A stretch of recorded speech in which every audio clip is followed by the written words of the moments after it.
सभी। आशा करती हूँ कि आप सभी बहुत अच्छे होंगे। स्वागत है आप सभी का मेरे चैनल पर एक नए ब्लॉग में। और अभी ब्लॉग की शुरुआत हो रही है शाम के 3:30 बजे से। तो मैं जा रही हूँ शादी में, और कहाँ जा रही हूँ शादी में वो आप लोगों को बहुत जल्दी पता चल पड़ेगा।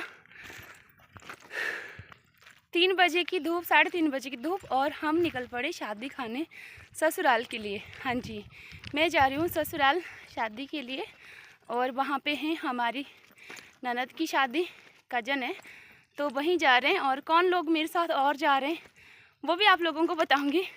सबसे पहले तो मैं और वंशु, है ना वंशु? कर दो हेलो, कर दो। कहाँ जा रहे हैं आप? मैं दादा के घर जा रहा हूँ। क्यों जा रहे हो दादा के घर में? शादी खाने। अच्छा, तो वंशु कह रहा है कि ये जा रहा है दादा के घर और शादी के लिए। तो अभी मैं घर का सारा काम ख़त्म करके पशुओं को मैंने घास काट लिया है, क्योंकि आप लोगों को पता है मैं एक या आधे दिन के लिए जहाँ भी जाती हूँ मुझे पहले अपने पशुओं का करना पड़ता है। तो आज मैंने पशुओं को घास काट लिया है, और मम्मी और चेतन के लिए रोटी बना ली अभी। और पानी नहीं आ रहा तो पानी की भी 2-3 बाल्टियाँ बॉडी से ला करके रखती है। और हरी घास मैंने काट ली है, स्टोर करके रख दी है। सूखी हरी तो नहीं रख सकते, पर सूखी घास स्टोर करके रख ली है। और आज सोमवार है, कल मंगलवार है, तो कल चेतन को छुट्टी है, इसलिए मैं जा रही हूँ, नहीं तो मैं नहीं जा पाती। और शादी है, जब परिवार में शादी है तो वहाँ जाना भी ज़रूरी है।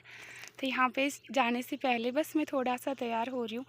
आप लोगों को पता ही है मैं ज़्यादा ताम झाम वाला मेकअप शेकअप कुछ नहीं करती। बस कपड़े डाले, बाल कंघी किए, बिंदी लगाई और सिंदूर लगाया, बस यही तो होता है ख़ास हमारा गहना औरतों का, और कुछ भी ख़ास नहीं। तो मैं यहाँ पर लगी थी कंघी करने, और कंघी मुझसे नहीं हो पा रही है, क्योंकि मैं शाम को चेतन की ड्रेस फटी हुई थी थोड़ी सी, तो उसमें सिलाई दे रही थी, और मेरा ध्यान चला गया पीछे वंशु की तरफ। तो वंशु की तरफ मैं ध्यान देने लगी, और मेरी जो बड़ी उंगली होती है हमारी, उसमें चली गई सुई, और वो टूट करके उसके 2 हिस्से हो गए नस के बीचों बीच में से। तो मुझे ना बाल बनाने में थोड़ी दिक्कत हो रही है। और सुबह मैंने चपाती भी बहुत मुश्किल से बनाई थी, नहीं बनाई जा रही थी, और अभी यहाँ कंघी भी नहीं हो पा रही है ढंग से। तो अभी हमने आगे जो भी जाना है, जहाँ जहाँ से मैं जाऊँगी आप लोगों के साथ में ज़रूर शेयर करूँगी, क्योंकि बहुत सारे लोग ऐसा कहते हैं कि आप कहीं जाते नहीं हो, बट मैं जहाँ भी जब भी जाती हूँ तो मैं आप लोगों के साथ में ज़रूर शेयर करती हूँ। और बाल मेरे अभी तक भी सेट नहीं हो रहे हैं, सबसे ज़्यादा टाइम मेरे बालों में लग रहा है। और वंशु को उठाऊँगी अभी, तो वो भी सोया हुआ है, तब तक जब तक वो नहीं उठ जाता तब तक मैं फटाफट से कर लेती हूँ कंघी। और जब तक मैं यहाँ से जाऊँगी तब तक चेतन का आने का टाइम भी हो जाएगा, तो आगे का जो भी काम है वो खुद संभाल लेगा। फिर कल तो मैं आ ही जाऊँगी। और यहाँ पे मैं लगा रही थी क्लिप पहले, तो वो मुझसे नहीं लग रही थी, इसलिए मैंने इसको फिर चेंज कर दिया और इसकी जगह पे लगा दी रबड़। तो यहाँ पे मैं गाड़ी का वेट कर रही हूँ भाभी के घर के पास, और यहाँ से फिर देखते हैं आगे कि हमें क्या लिफ्ट मिलती है और क्या नहीं। तो अभी मैं पहुँच चुकी हूँ चेतन के स्कूल के पास, और घर से तो हमें लिफ्ट मिल गई थी, पर यहाँ से आगे लिफ्ट मिलना बहुत मुश्किल है, क्योंकि शाम का टाइम है, और इस टाइम निचली साइड से, यानी कि हमारे घर की तरफ आती हैं बसें, ना कि निचली साइड को जाती है। और यहाँ से मैं आप लोगों को दिखाती हूँ यहाँ का प्यारा सा व्यू। तो मैं पहुँच गई हूँ सरयांज, जहाँ से दिखाई दे रहा है ये ऊपर बाड़ा देव जी का मंदिर, ये है बुइला में, और ये रहा आगे के लिए रोड। तो हमें इसी रोड से जाना है, और अगर हमें लिफ्ट नहीं मिली तो नीचे पैदल जाना पड़ेगा। और यहाँ से दिखाई देते हैं हमारे घर इस साइड को, तो ये जो सामने वाली धार है ये हमारे घर की तरफ, और ये रहा सरियांज का प्यारा सा गांव। यहाँ से आगे एंट्री होती है स्कूल की, और हमें जाना है इस तरफ। और अब दिखाती हूँ मैं आपको। हाँ, अच्छा अच्छा। और ये देखिए, सुई इस साइड से चुप करके ये यहाँ पे निकल गई शाम को। मैं चेतन की ड्रेस ठीक कर रही थी, वो फटी हुई थी, जिसके कारण मैं उसको ना थोड़ा सील रही थी, और वहाँ पे चुप गई सुई।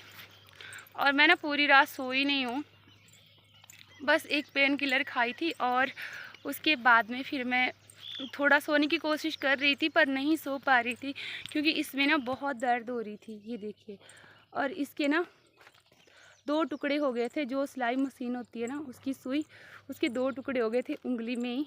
तो उस टाइम मेरी जो ये उंगली है ये यहाँ तक आधी सुन्न हो गई थी, तो मैंने गुस्से में तो उसको खींच लिया, बाहर निकाल लिया।